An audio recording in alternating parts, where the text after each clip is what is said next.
aspect. Ki Pulit kari Bhoi, Kim ban se ban Pyndonkam da kabor, Knang bakin la ban yo bat no ya sangut ki Snar Nonglute, ki balaya don kti hakikam dawa pisa jubor, bat rakbor ya unongnya kali. Ki suba Nonglute kila persyang ru ban pet grant na kejaka talasi balabu da ki Pulit. Kabala penlong ya ki Pulit ban Pyndonkam ya kabor jengki, kentup da kabasiat ya kekali.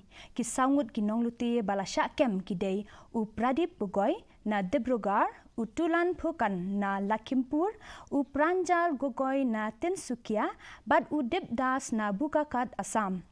Unongnya kali ubalasha rabor udai Princhan Kumar Mali na Jharkhand. Katkum kajinya tho jang additional superintendent Jongki Pulit kari Bhoi. Uba banrap jerwa. Kajinya don kti jangki Nonglute hakikam dawa pisa jubor, bad kam rabor kalapau rengkau hadian kecing pla unongnya kali. As far as I can say, from our side, reasonable force had to be used to detain these people, and investigation is ongoing to find out whatever linkages are involved. Thank you. Thank you. From their initial statement, we've got to know that there was one truck driver who was possibly kidnapped by them. His name is Shri Princhan Kumar Mali from Jharkhand, and his vehicle number truck is JH02AK9061. He has been rescued by the team from Umiam PS. He's being brought to the police station and he'll be taken for medical as well.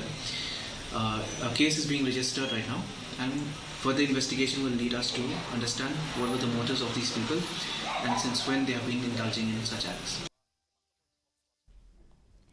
Superintendent